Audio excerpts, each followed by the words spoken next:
Okay, thank you so much, Ms. Suma. Good morning, ladies and gentlemen. The moment we have all been waiting for has arrived. My name is Priscilla Ncube. I'm an investment advisor with Mandeville Private Client, Inc. And it is my honor and pleasure to introduce our keynote speaker today, Mr. Michael Lee-Chin.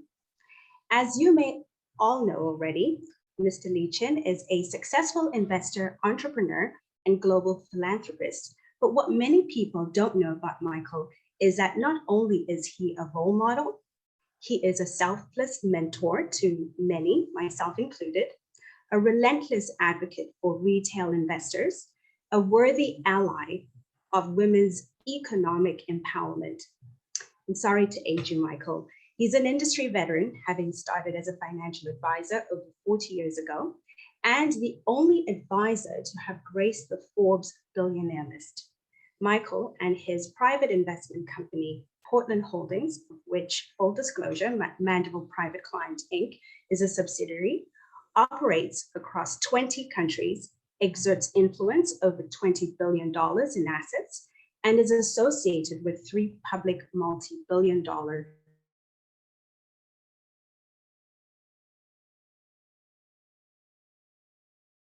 businesses and 4 unicorns. There's a private startup that grows to a valuation of over $1 billion US. And like the mythical horse, a unicorn is a very rare business indeed. Portland Holdings is associated with not just 1, not 2, not 3, but 4 unicorn businesses across different sectors, including asset management, telecommunications, energy, and most recently, targeted radionuclide therapy. Without further ado, welcome to the virtual stage, Mr. Michael Lee-Chin.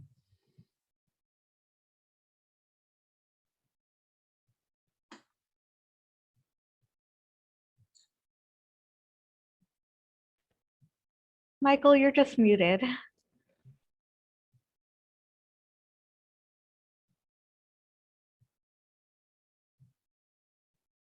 Still muted.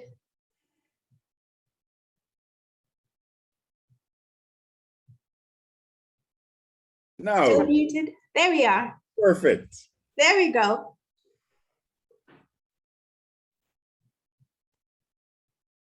So.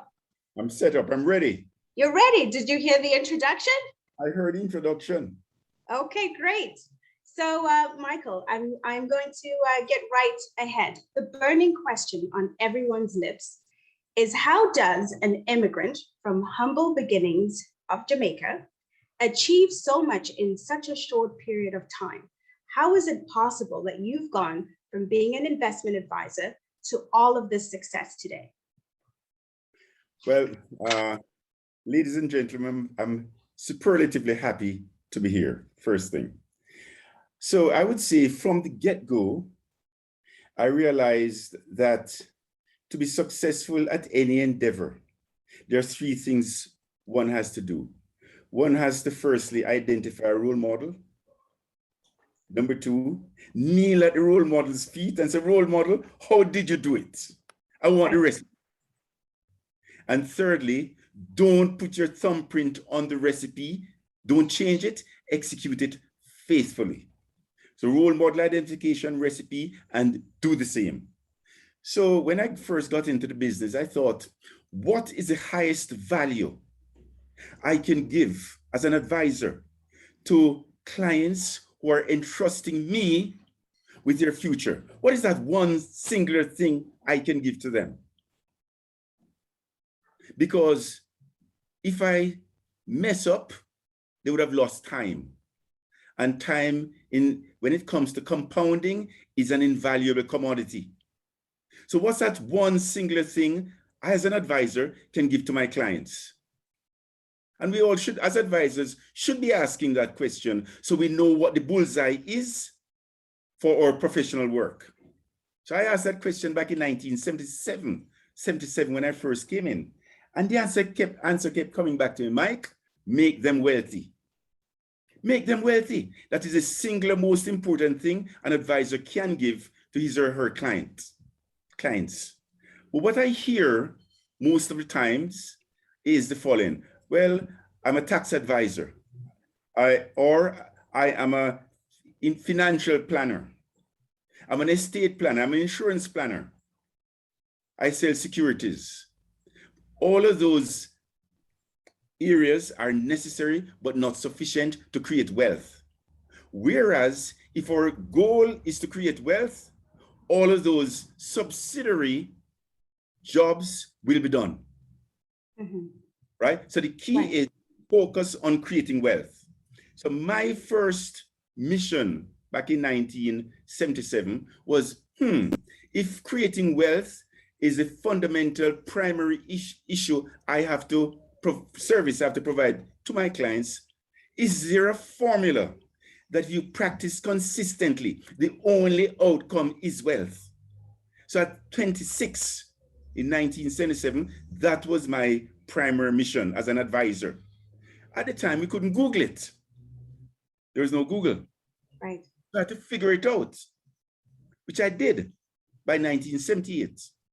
And you know, Priscilla, there's in physics, if you want to increase velocity, there are two things you have to do. You have to minimize friction and you have to maximize horsepower.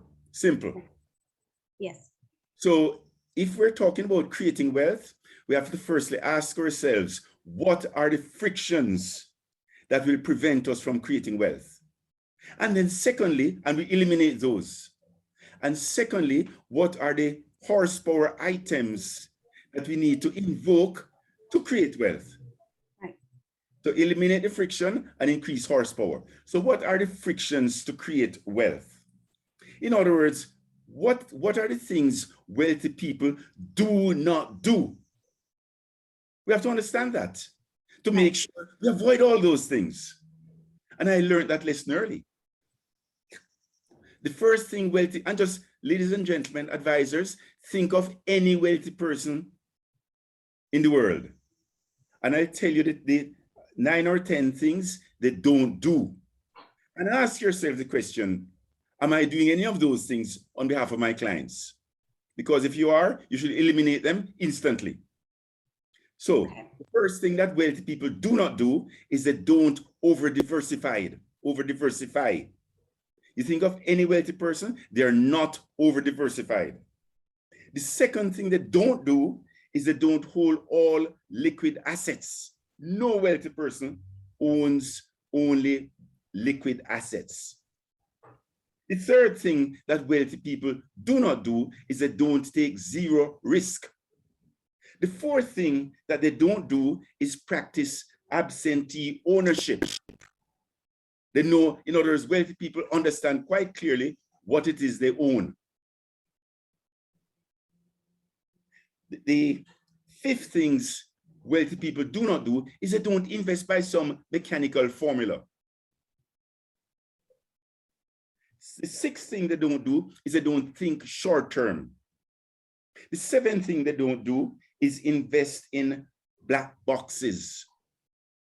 In other words, I own a unit of a fund, but I really don't know what's in the fund. That's a black box. Okay. Wealthy people understand exactly what they own. You own a house, you know exactly where the utilities are. You know exactly where the light switches are. You understand, you have a mortgage, you understand the mortgage, etc. You understand it. And that is the essence of wealth creation. Understand what you own. So wealthy people do not invest in black boxes. Wealthy people additionally do not, in fact, if you ask any wealthy person, what is mark to market? They'll say, what is that? They don't know anything about mark to market. And lastly, wealthy people do not trust agents with no skin in the game. They want to, wealthy people want, if you are advising them, they want to know that they're co-investing with you. Okay. Right? So those are the 9 or 10 things that wealthy people do not do. So if you want to create wealth, you eliminate all of those. Okay. So great question to ask, because you've mentioned that this is what investment advisors and financial advisors should keep in mind. Is that same advice that you're giving applicable to the retail investor and to the women in the audience today? Remember, everybody, retail, investor, male gender, female gender, institution, wealthy people, they all have the same needs. Yes. All. Number one, they have a need for liquidity. Some liquidity. They have a need to have growth, right, in their assets. They have a need to minimize, they have a need to protect capital. They have a need to get income at some stage. And lastly, whether you're wealthy, poor, male, female, institution, CPP, you need to minimize taxes. So those are the 5 things that everybody, we all have in common. right. So the question is, if those are the 5 things that we all have in common, shouldn't the solutions, why should the solution in the securities industry, our industry, be any different from how wealthy people are doing it, or how CPP or on-tier teachers, they're doing it? Why should our solutions be different? So when we talk about solutions, when a client sits in front of us, what do we give to them? We give them a portfolio consisting of of cash or near cash. We give them a portfolio consisting of public equities or pools of public equities, funds. We give them a portfolio consisting of public fixed income or pools of public fixed income. And that's it. That's all that's in our, that's all that's in our toolbox to solve those needs that I just mentioned. Whereby wealthy people, CPP, on-tier teachers, etc., they too have cash, they too have publicly traded security, fixed income, and publicly traded equities. But as far as wealthy individuals and wealthy institutions are concerned, those 3 asset classes are specific for liquidity.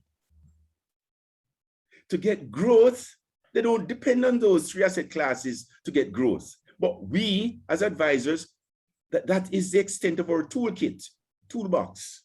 Right. To get growth, CPP, on-tier teachers, the private investor, that investor, wealthy investor in your neighborhood or the wealthiest person in your community, will get growth by investing by having direct ownership of businesses, ventures, private businesses, private ventures, venture capital, yes, private equity funds, infrastructure, private infrastructure, and real estate. Those items are where the investors and CPP go to get growth. So what I'm saying is typically us as advisors, our toolbox is totally deficient of those other items. We are only selling liquidity. We're not selling, most of us, if we are not participating in direct ownership of private businesses, direct ownership of private equity funds, direct ownership of venture capital investments, directly ownership of infrastructure, private infrastructure, because those are the areas in which we get growth from, we're doing our clients a disservice because they have no growth alpha type assets in their portfolio. With the first 3, that's only liquidity. So that's a dysfunctionality that I, from the get-go in my career, was conscious of, and I tried to avoid. Having clients be invested like your typical advisor with cash, fixed income, public fixed income, and public equities as the only tools in the toolbox. Okay. Well, thank you, Michael, for identifying how it is that the wealthy invest differently and how the average investor can also grow or boost their portfolio and actually successfully start to grow wealth. So the women's collection, I'm just going to take this on the side a little bit. The women's collection has brought together this wonderful event with the main objective of heightening women's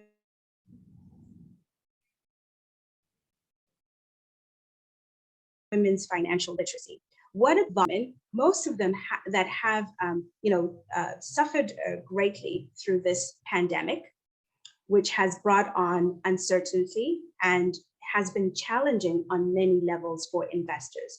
What advice can you give to investors about the characteristics and mindset needed to position oneself to achieve success? You see, again, financial creating wealth creation, which as I said is primary, is not is gender agnostic. Yes. Economic agnostic, it's pandemic agnostic. Doesn't depend on any of those things, right? We have to go back to a framework that is overarching how wealth is created. And as I said, I started off by saying we have to know exactly what not to do, which I went through a list of items that wealthy institutions like CPP and wealthy individuals do not do. So let's talk about the framework for creating wealth. Since I've spoken about what wealthy people don't do, let's talk about what they do. Right. Number one, everywhere, and again, you don't believe me? Think of any wealthy person in the world. Okay. Number one, that person will create his or her wealth by owning a few, not too many, high quality businesses. Okay. Number two, that person created his or her wealth by really understanding those few high quality businesses. Okay. The word understand is pivotal, key to investing. If you don't understand what you own, you're not investing. So Bitcoin is not investing, period. Okay. Number three, that wealthy person you're thinking of created his or her wealth by making sure that those few businesses that he or she understands are domiciled in strong, long-term growth industries. Okay. Number four, that person you're thinking of, that wealthy person, has used other people's money prudently. Fourth law of wealth creation. And lastly, that person you're thinking of has no artificial time frame for ownership. That person will continue to hold those few businesses that are in strong long-term growth industry, that he or she understands, that are using other people's money prudently, that those few businesses are held for the long run, for as long as they remain high quality businesses. So that's how wealth is created. So as advisors, if we don't know that, we're going to violate the essence of wealth creation. So all I've done from the get-go is identify what's the framework for creating wealth and dedicated my life to living those principles. Because in life, I've codified, I cannot look back, I have a long runway behind me that I can look back and learn. And one of the things, a set of dogma principles that struck me is in life, if you want to live a successful life, number one, you have to have a framework that guides you. Number two, you have to make sure you're able to protect yourself from your own emotions. Okay. And number three, you have to have access. And by the way, 2 out of 3 isn't good enough. You need 3 out of 3. But if you don't know you need 3 out of 3, they're not just going to fall into your lap. Investing is no different. Manage yourselves by a framework. I just went through with you the framework for creating wealth. Yes. Stick to it. And over the long run, you have consistency of behavior because you stick to some principles that are time tested. When the second is control of emotions. The only way one can control one's emotions as a human being is if your framework is absolute. It's like religion. When I make decisions, irrespective of what, there's a pandemic or there's hyperinflation or there are good times or bad times, because those are the things that will cause you to be emotional. I need to control my emotions, and the only way to protect oneself against the exigencies of the world is to have principles, your framework that is absolute, not relative. And lastly, one needs access to good people, to good values, to principles, to good role models. In our case, to financing, to great products, but most importantly, access to a framework that has a time-tested track record of creating wealth. From the get-go, once I figured out the 5 laws back in 1978, I was 27. I said, I'm going to dedicate myself as an advisor to these principles. And I'm going to try to live them as best as possible. I'm not perfect, but at least I know where my North Star is.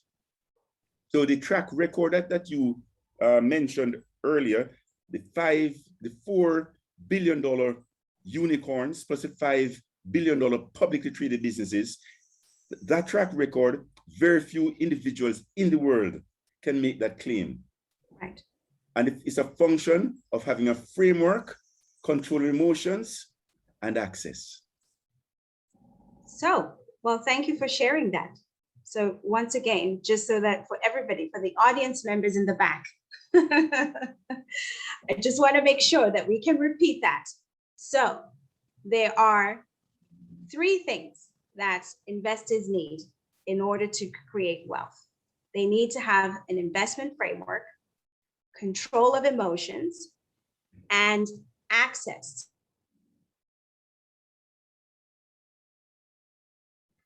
to high quality investment and high quality advisors.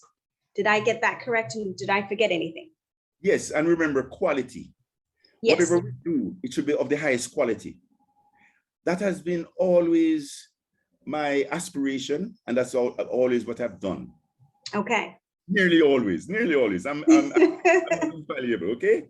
Yes, We have made errors also, but it's the quality. And so at today, when we speak to our clients, I say to them, we will only have you do 2 things. Number 1, co-invest with us. We aren't interested in having clients invest in things that we ourselves are not very heavily invested in. So they're co-investing with us. And secondly, it must be of the utmost quality that the most sophisticated technocrat investor would say, wow, how did you get access to that? Right. That's the promise I've made and the commitment I've made to investors.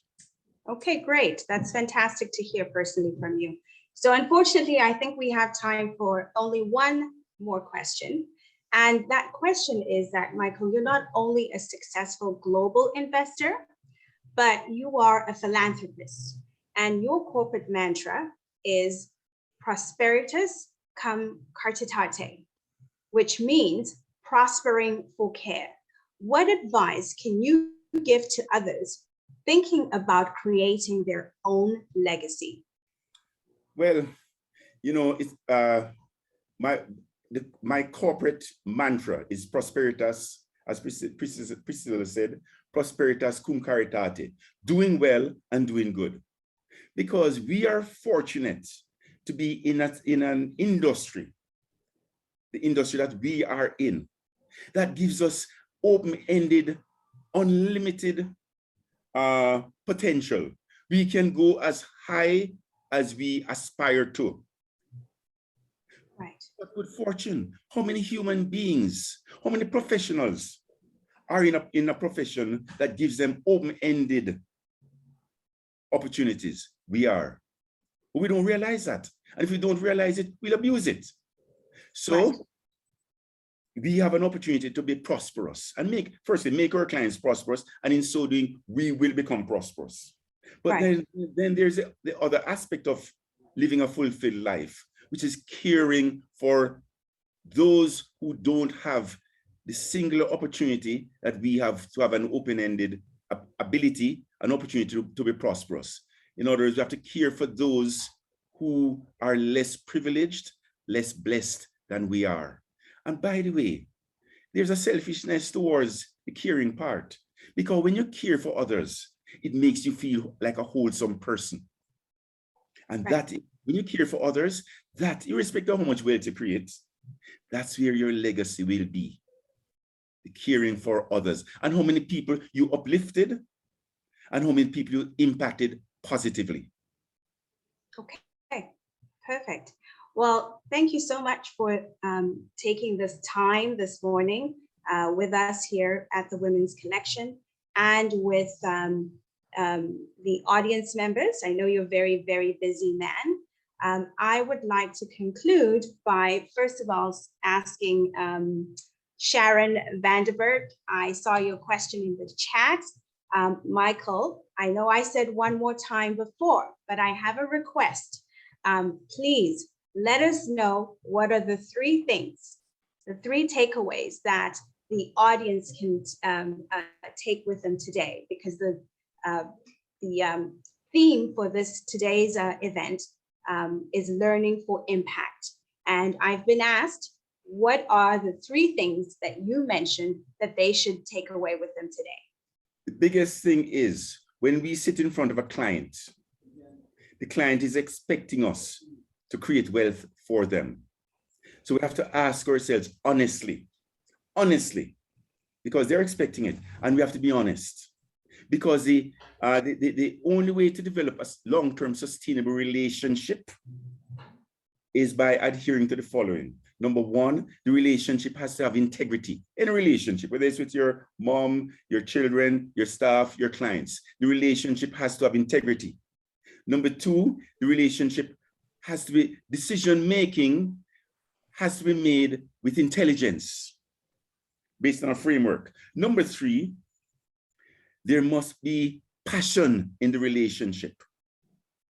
And number four, there must be alignment. So we have to the first thing I'd say is we should make sure that we are on side of the characteristics that are necessary to form a long-term relationship, right? Yes. The second big takeaway is we should be guided by a sound intellectual framework for making decisions. When Yes. Warren Buffett was asked, how come you're so wealthy? His response was, to be successful over the long run doesn't require stratospheric IQ. Oh, thank God for that. Unusual business insight or any particular inside information. What's needed is a sound intellectual framework for making decisions, and secondly, the ability to keep your emotions from corroding your framework. That's the second thing I would like to highlight. Be guided by solid frameworks. And first question you have to ask is, how is wealth created? And thirdly, I would like to suggest that to build a practice, doing it the orthodox way is tough, because we are in a business. Today, the environment is totally different from what it was 10 years ago, 15 years ago, 30 years ago. We are in a commoditized environment. Most anything the typical advisor, most any product the typical advisor can sell, I can buy less expensively on the internet. So we always have to be asking, what is my differentiable quality? Right. How am I different? How am I Right. different? And what is my expertise? Do I have any expertise? Or am I just pawning securities? What am I doing? Right. So Just sorry, not to cut you off. We are just about done for timing, and I see Tula right there in the speakers panel. So just to be sure, for our investors today and the women who are on this panel today who want the opportunity to pick your brain, they need three things. They need an investment framework. They need the ability to control their emotions, and they need to have access to the same or the same high quality opportunities that have helped you grow your wealth. Yeah. Is that what we can take away from this today? Absolutely. Well, thank you so much, Michael, for gracing us with your presence today. And thank you, everybody, for the opportunity to interview Michael and to spend this time with you this morning. Tula, take it away. The wealthy invest differently. At Mandeville, we understand this and have made it our mission to provide all wealth-seeking investors with access to high-quality public and private investments, typically reserved for wealthy and institutional investors. Access to high-quality private investments, such as private debt funds, have shown to decrease portfolio volatility while increasing returns. Did you know that the largest pension funds, such as Canada Pension Plan or Ontario Teachers Plan, invest in a combination of both public and private investments? If the largest pension plans in the world are investing and creating wealth this way, shouldn't you be as well? To learn more, visit us at www.mandevilleinc.com. Mandeville Private Client Inc. is a member of the Investment Industry Regulatory Organization of Canada and a member of the Canadian Investor Protection Fund.